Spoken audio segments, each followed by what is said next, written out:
Лешпер. Еден прекрасен збор од моето детство во Скопје.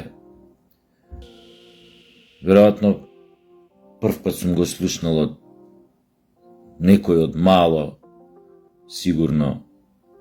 Мада и татко ми знаеше да го употреби, ама не на мене, него вака за други работи. Многу убав збор, лешпер. Иако нема убаво значење. Лешпер е, да кажеме, оној што оди секојаш на сигурно. Никогаш по жица. По тоа ќе препознаете лешпер. Лешпер, например, некој што секојаш седи од страна во некој ситуација кај што се одлучува нешто, кај што нешто треба да се одлучи, секојаш седи од страна и чека некој друг да донесе главна одговорност и да одлучи и по можност тоа што ќе го одлучи да биде и во негова корист. Ама он самиот, просто кажано на скопски, нема муда да преземе било што, или гледа што се вика да игра на сигурно, и тоа е лешпер. Сигурица играва. Такви се, например, исто и македонските интелектуалци, кои што секојаш седат одстрана и стискаат палци, некој друг да каже гласно наместо нив, некој друг да си ја стаи раката у оган место нив, некој друг да наебе место нив. Тоа се лешпери. И во лешперот секојаш има нешто подмолно, нормално конформистичко. И затоа лешперите никогаш не ми се допаѓале. Лешпер може најгадно да те заебе кога дојде момент за тоа. Баш заради таа доза на некоја себичност и подмолно што имаат. Никогаш да не се покаже до крај, да не излезе на видело. Ако може све преку ракавици да се направи, да биде во некоја граница, но она што он замислил дека му е во интерес и добро. Ништо премногу. Затоа од лешпер не можете да очекувате дека ќе блесне во било што. Од проста причина што лешперите се луѓе кои што не прифаќаат ризик, како што реков, одат на сигурно, не по жица. Затоа од лешпер не можете да очекувате ниту да блесне во она што го прави, ниту да направи нешто големо, ниту да каже нешто храбро, паметно, нешто епохално, што ќе остане запишано за наредните генерации.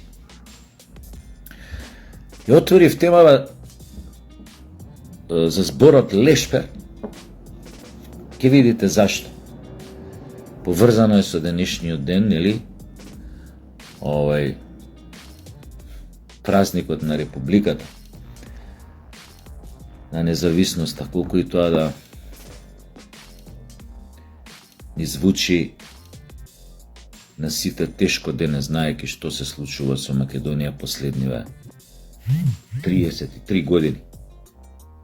Но пред да преминам на тоа, ќе кажам нешто, например, вчера, денес гледам главна тема по медиуми. Бот само сме освоиле со Фарски острови, па то трагедии, па ова, она.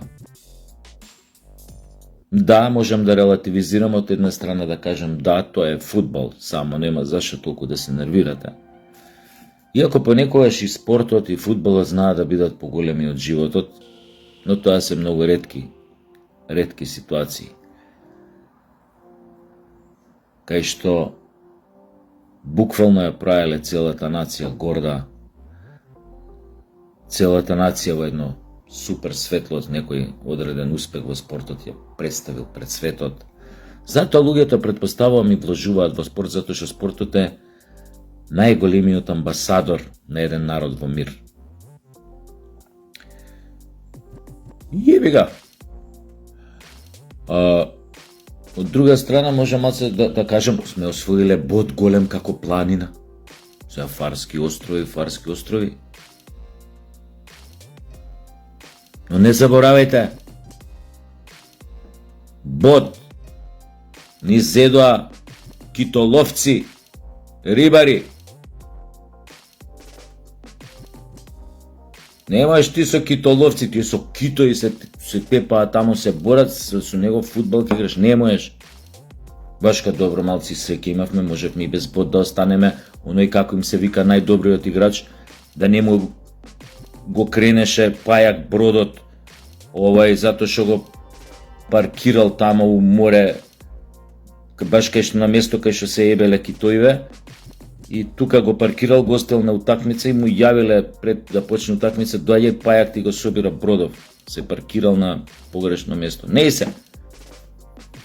Знам исто, другарка моја живее на Фарски острови, беше на утакмицата, ми се јави овие на полувреме, вика за тоа, вика они примија гол, овие Фарски острови второ полувреме, вика оти на полувреме, вика отидоа да ги проверат блинкерите, пошто они пред да дојдат на утакмица, они ги местат мрежи, блинкери, местат мамци, ставаат калифорнијски црви, идат на утакмица.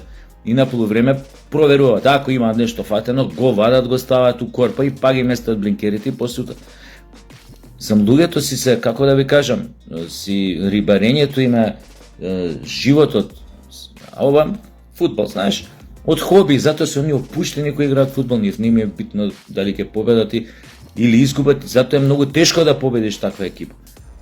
Баш ка вчера им биле ветени, ако ја победат Македонија, премијата им била огромна, веројатно и за тоа беа мотивирани, не знам на нашиве колку им е премијата, али на овие од Фарски острови им ветиле дека ќе добијат секој играч ако ја победи Македонија по 10 блинкери и 10 кути калифорнијски црви оригинал со потекло од Калифорнија за мамци. Не знам за сомо и фаќање за што ги користат таму тие. Што значи премногу се секираме за некои работи, па нешто бараат оставка од овој селекторов наш. Кој дал кај нас оставка заради неуспех? Ај кажете ми еден имал неуспех и кажал јас си одам зашто имам неуспех. Дали било тоа у, не знам, у спорт, у политика, у, не знам, економија, бизнис, овие компаније, кој? Никој. Се збори, тоа не сум сигурен баш, но се збори селекторов. Значи супер плата има како оставка да даде. Сега ти 4-5 евра месечно, така да ги фрлиш, не иде бе луѓе. Не иде.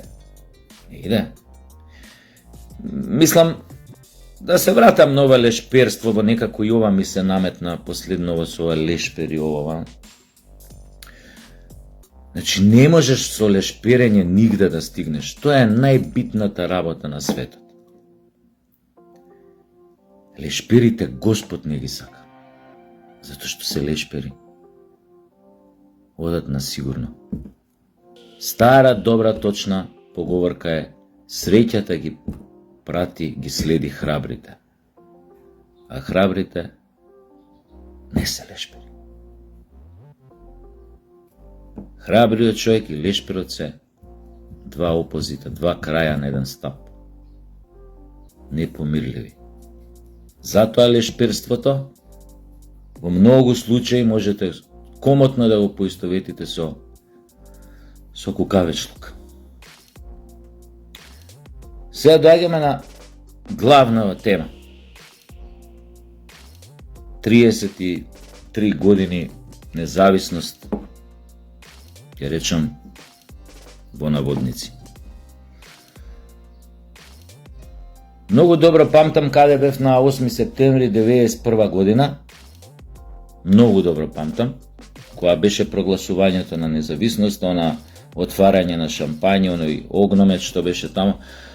Стоев некаде на неколку метра од Кенан Чевларот на плоштад.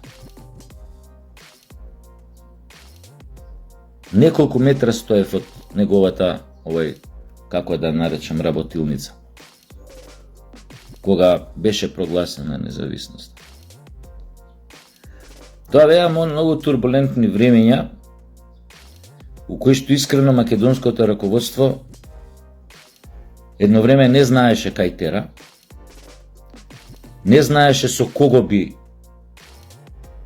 на кое столче би седнал, дали на столчева на овие демократскиве централисти кои што ги предводеше Милошевиќ, кој сакаше една Југославија централизирана, он ја нарекуваше Југославија, но тоа требаше да биде една голема Србија, така му беше замислено во главата, според нели познатиот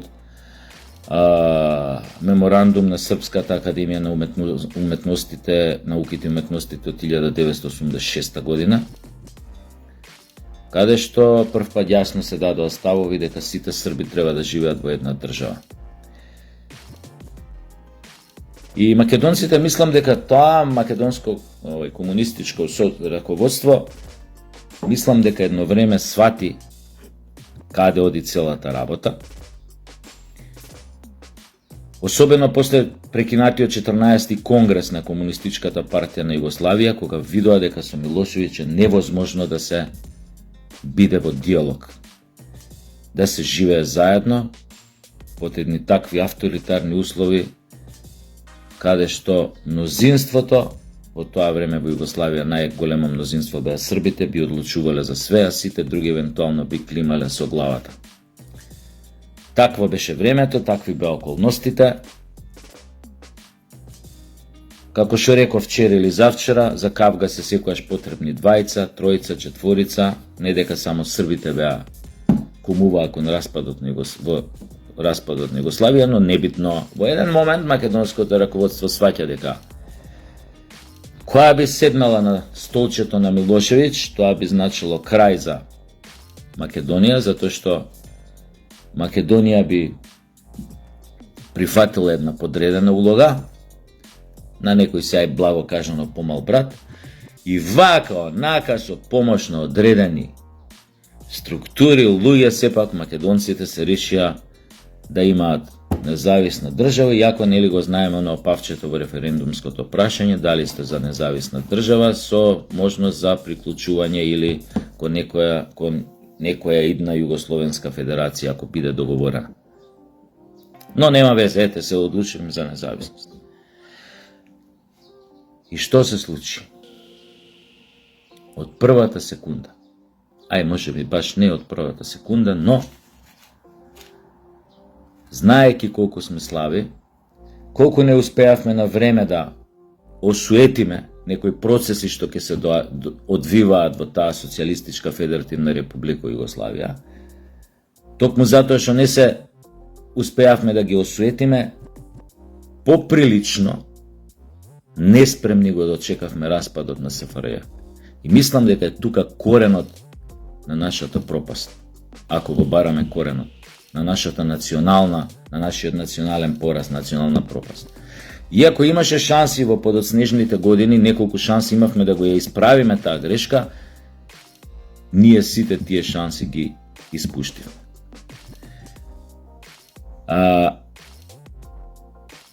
Сакам да кажам дека од самиот старт имаше големо лешперство во водењето или во чувањето или во одбраната на македонските интереси во дењето на новата македонска држава. Едноставно секогаш баравме да играме, нели, логиката вика ако си слаб играш по линија на помал отпор, не смееш да ги курчиш по јаките. Баш држави од таа бивша Југославија кои тргнаа против ова начало, успеа да направат држави кои што се сега далеку попочитувани, побогати од Македонија. Баш заради тоа што тргнаа контра ова начало. Знаеа што сакаат, знаеа што ќе се случи, се спремаа за оно што се случи, кога дојде моментот беа бескрупулозни да се спротистават на време, за да дојдат во добра позиција да преговараат за себе, за своите национални интереси, да добијат тоа што замислија дека треба да го добијат, што никогаш не е идеално, но го добија она што се мислија да го добијат. Ќе ви ја спомнам на Словенија, па ќе ви ја спомнам дури една Хрватска која помина низ страот на војна, која што ја плати со преку 60.000 загинати, зборам само за хрватски бранители и војници, не зборам за цивили. Ние секогаш одевме по линија на помал отпор, ако се сеќавате. Оаза на мирот, се нарекувавме синтагмата на Киро Глигоров, а уствари ништо тука не беше мирно, вриеше цело време. Имаше немири, албанците бараа права, бараа јазик да се учи на албански, бараа универзитет, имаше побуни, имаше немири, гостивари, Скопје и да не зборам што се случуваше после и кога почна бегалската криза со нападот на НАТО на Србија. Без приговор исполнувавме тоа секој. 300.000 бегалци, албанци на граница, 300.000 ги примивме. Беше побаран од нас, излеговме луѓе солидарни. Никој не можеше да предвиди дека после тоа, не знам, ќе се делат на ангро пасоши на албанци од Косово, ќе се продаваат, не знам што ќе се прават, за после да се помести целата онака рамнотежа.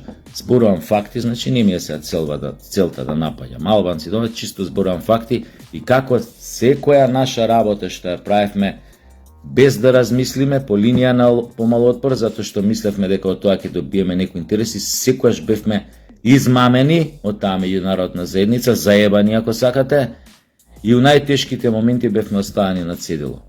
Или ни беше припремано ново срање кое што требаше да го проголтаме за многу брзо. Така ни враќаше таа меѓународна заедница, ако сакате и унијата и све.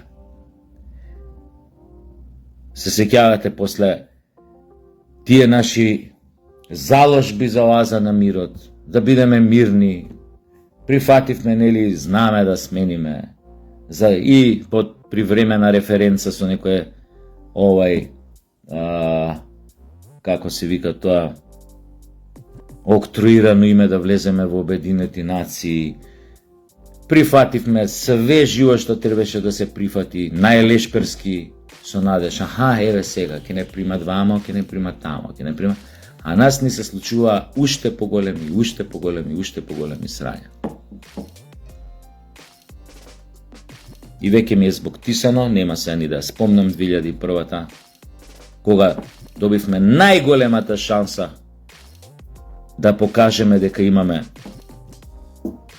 габарит, дека имаме кичма, да се справиме со огромниот проблем што го имавме, затоа што бевме нападнати од странска сила, од страна на Косово, нормално со помош тука на Албанија и целата албанска диаспора, со поддршка на НАТО, им беше дадена дозвола воено да ја нападнат Македонија, тоа беше војна за територии, никакви човекови права, за после да ги седнат македонците на преговарачка маса во Охрид и да ги натераа да потпишат капитулација. И се она што подоцна се случуваше, да не ви објаснам и ова општинската, како беше тоа прекројување на општините 2004 како се викаше, тоа све беше одиграно од тогашните власти, исто тогаш беа СДС, беше одиграно на најпредавнички, најнизок начин, најлешперски начин. Дојдаа после нови власти, нови работи се случува, но секогаш оние кои што се обидува, например, ја многу го онадев Груевски го реметев, но еве да кажеме пример у еден момент кога Груевски веќе, иако ги мувал дека ќе потпише промена на име, овие големиве, кога дојде моментот да го смени, им кажа не, па од следниот ден од кој им кажа не, почнаа да пукаат бомбите на овие предавници од Социјалдемократскиот сојуз. Фактички тоа беше денот како и кажал на Хилари Клинтон, не, уствари, ја тогаш ви кажав, може само за да дојдам на власт дека ќе сменам име, уствари, ја и неам намер да менјам име. Веројатно така се одвивала некоја работа, и они така се осветуваат ако така ги заебеш нив. Они тебе кој ќе те заебат, ти си должен да ги трпиш последиците и уште малце да им го поднаместиш газот за да ти го начукаат до крај, но кога ќе ги заебеш ти нив, можеш да очекуваш, нели, одма смена од власта, ќе најдат они начин како да те сменат. Не се.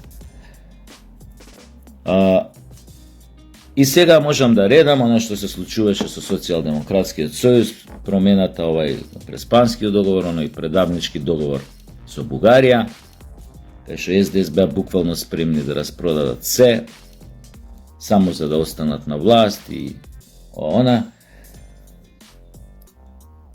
Големото прашање што ми се поставува, зошто се уште не сме свесни дека со лешперење нема никогаш да блеснеш, никогаш нема да направиш голем исчекор. Човекот, државите, лидерите, понекогаш, но особено лидерите, многу е можно, многу брзо да дојдат у позиција на искушение. Што сега? Како сега? Вистинскиот лидер се препознава по тоа што во таква една судбоносна ситуација за својот народ знае да донесе државничка одлука во интерес на својот народ. Колку и да е таа непопуларна во очите на големите играчи на големата шаховска табла на светот. Затоа што викаат србите, имаат една поговорка: ко бие, тај добие. Ако не шутнеш на гол, како ќе даеш гол? Ако не го купиш ливчено лото, што трафика, или кај се купува тоа, ја не играм тоа лото, како да се надеваш дека ќе добиеш 1.600.000 евра, колку беше тамо таа последната добивка? Че мора да шутнеш на гол, па да се надеваш дека шутов ќе заврши у мрежа. Мора да купиш тикет лото, да го попуниш, па да се надеваш дека може ќе те извлечат броеви, ќе бидеш милионер утре. Затоа големите државници во судбоносни моменти знаеле да се измочаат спроти ветрот, знаејќи дека може ветрот да ги испрска со нивната собствена мочка, но во одреден момент решиле, затоа што имале визија, имале цел, имале намера да го одбранат, да го заштитат собствениот народ од налети на разни шовинизми, надворешни, внатрешни непријатели, така натаму. Имале визија за иднината на таа земја. Тоа е големината на времето, сите што го знаат, а што не му ја сваќаат големината на таа одлука. Тито кога му рекол на Сталин: не вие како што сакате. Пазете и, на тоа време најмоćната армија на светот, која што Хитлер го бркаше до Берлин и му ева мајката таму. Ти 2 години, 3 години после завршетокот на војната, ти му викаш на најмоćниот човек на светот, му викаш: кој те ебе, бе? Нема ја да правам, ако сум помало од тебе, нема да правам ти како што ќе ми наредиш. Ние имаме собствена визија како да ја развиваме нашата земја, без разлика колку таа се покажала успешна во одредено време или неуспешна. Зборувам како одлука. Тоа е одлуката на Черчил, она позната кога е нападнат Лондон од страна на нацистичка Германија. We will never surrender. Пази, до тогаш еден адмирал Шобилон тамо нешто у морнарица у Прва светска војна дури загубил некоја огромна војна тамо, некоја морнаричка војна, не ми текнува се која, за Черчил зборам. И одеднаш у на време кога треба да се одлучи, ако имало, пазете, најголемиот фашистички собир на тлото на Европа не е во Нимберг, во Лондон е 34 година. Знаете колка поддршка имала во Британија имал Хитлер во одреден период? Огромна поддршка, не кажам некои конекции на некои кралски луѓе од кралскиот двор што имале со Хитлер. Да не зборам за тоа.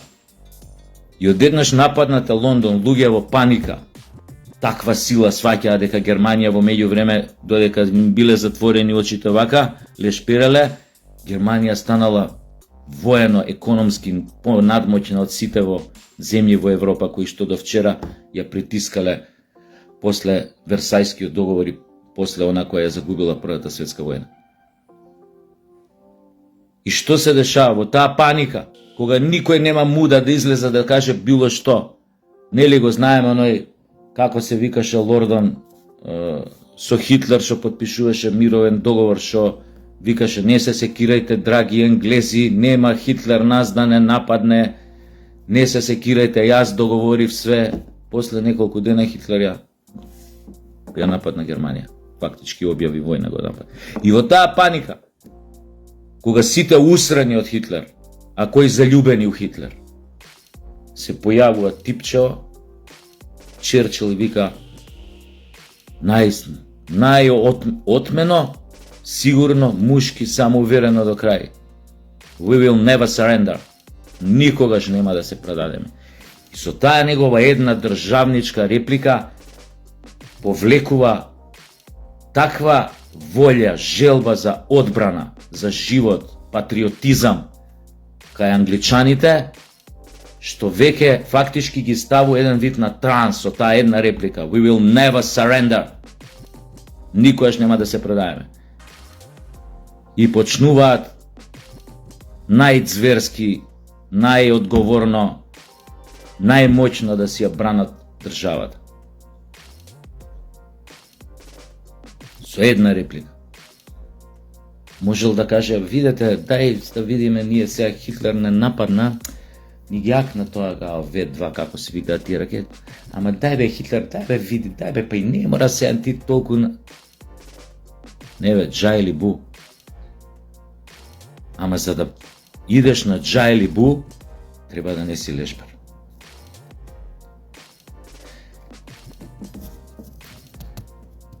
И тука е најголемиот, ја мислам за овие 30 години, као менталитет зборам проблем. Иначе има тука други проблеми што донесеа до нашето губење на суверенитетот и онаа независност која ја ставаме на водници. Тука има други поконкретни причини зашто е тоа така. Но како капак на сите овие конкретни причини, зашто сме одиграле лошо како што сме одиграле, најглавната причина е менталитетот. Кога немаш победнички менталитет, а наместо победнички имаш лешперски менталитет, не можеш да очекуваш 3 бода. Не можеш да очекуваш победа. Не можеш да очекуваш голем успех. Не можеш да очекуваш да блеснеш на светската сцена. Не можеш. Ти си лешпер. Ја не знам како поинаку психолошки ова да го објаснам на нашите политичари, без разлика од која провиненција спаѓаат. На овие кои што беа на нас за 30 години и овие можеби кои што ќе бидат нанапред 30 години. Значи мора нешто драстично да се смени кај менталитетот. Зборам за менталитетот на македонците, на македонскиот народ, на оние етнички македонци. Не навлегувам во каков е менталитетот на албанците, на турците. Дури тие мислам дека си се многу арни со менталитетот. Но нашиот е погубен за нас и тоа го гледаме 30 години. И како, ја не знам, не ни текнува да го смениме.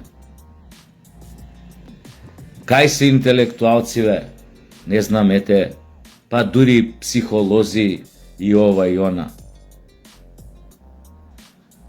Нашиве деца треба, ја мислам, од мали да се воспитуваат, да не ме сватите погрешно, ако веќе треба да учат некоја психологија, треба да ја учат во овој правец. Психологија таква која што ќе им го менува менталитетот, кој што од мали нозе ќе ги гради во победници.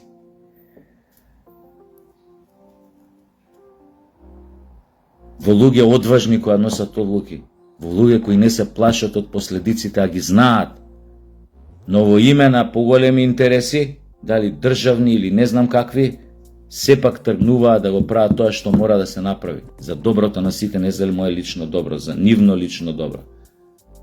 Нарцизмот и лешперството се многу поврзани, тоест егоизмот и лешперството.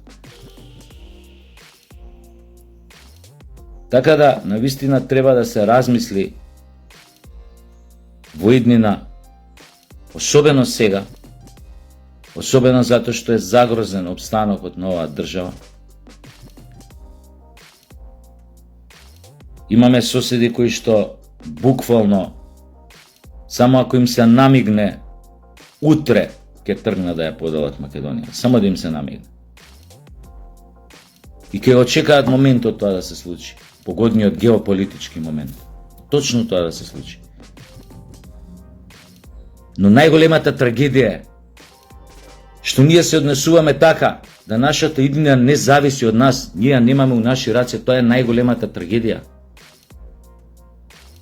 Ние во моментов како се поставивме, треба да се надеваме само на тоа дека овој Путин уште ќе им биде закана на Европска Унија и на Америка, па за тоа тие, благодарение на тој страв дека кој може да ги запука од тамо, да им влезе со армија у НАТО, па заради тоа чека дај да одржиме мир на Балкан од границиве, да ги одржиме вакви какви што сега македонците, дај сега остај нека купат време, еве им сменивме име, им сменивме ова, им сменивме, полека сега остај статус кво, не ни одговара нов конфликт на Балканот, не во овој момент кога Русија представува страшна закана, затоа што ние ја притеснавме до зид, небитно зошто, но гледаа дека тоа може да ескалира и во една таква состојба, ако би ескалирало тоа во Трета светска војна. Значи, нив не им одговара на Балканот да не знаат на шо се. Тие мора да ги имаат тука сите сојузници, да бидат нивни. Но работата што нашата иднина не правиме да зависи и од нашите потези, и од наши раце, малце да и до нас. Ама тоа не можеш со играње зихерашки, идење на сигурно, идење по линија на помал отпор. Не можеш. Секогаш доаѓа момент кога човекот треба да покаже дека е човек. Можеш да проголташ една жаба, втора, трета, четврта. Но во едно време сваќаш дека ако продолжиш да ги голташ жабиви или ги продолжиш да ги јадеш говнава што ти се сервираат, дека на тебе повеќе нема да гледаат како човек тие што ти ги сервираат. Ги гледаат како на некоја амеба парамециум, едноклеточен организам, нижа врста што не е вредна да постои. Со презир те гледаат. Но, друго е, кога ти после 3 проголтани жаби ќе им кажеш една, кур да ми бричите, оваа жаба не ја јадам. Ама не, чекајте господине, полека, ма видете, вие можете од ова да имате вакви реперкусии, онакви реперкусии, па видите, имате вие убава фамилија, па убаво си живеете, вашата фамилија, па децата у странство ви живеат, па зашто би го загрозувале сето тоа, они така се закануваат. Ама токму затоа постојат правите државници, да кажат, не бе, јади говна да видам што ќе ми направиш. Ама ако ти ми направиш ова, ја имам и план Б. Ајде да видиме. А секогаш има план Б и план С, и колку и да си мал. Оној Веруфаки што беше министер за надворешни на Грција напише една многу добра книга, се вика А слабите го прават оно што мораат. И нормално човекот на има став. Не мора секогаш да го направиш оно што мораш, затоа што си слаб. Не. Историјата многу пати покажала дека слабите понекогаш се покажуваат за тврд орев. Ама ако знаат што сакаат, ако се единствени и ако имаат менталитет на победници, на патриоти, не на лешпери. Мора да се менјаваме овде. За да не се случи утре да ти дое китоловец да те победи у фудбал, да не можеш да го победиш. А ти се сметаш за некоја фудбалска нација. Да не ти дојде овој некој дилетант да те победи. Затоа што во моментот ти калкулираш, пресметуваш. Рачунџија си. Гледаш да не загубиш многу отколку да добиеш многу. Со лешперење далеку не се стига. Затоа, простете, ама што нема да ви кажам среќен празник, затоа што се она што си го честитаме денес практично ние не го гледаме у реалност. Не постои. Затоа што нашиот менталитет 30 години за 30 години практично го ја отстапи целата независност и целиот суверенитет на разни политички елити, европски, светски и соседски, кои што полека, но сигурно работат на поделбата на Македонија, во која формално правно нема да постојат веќе македонци.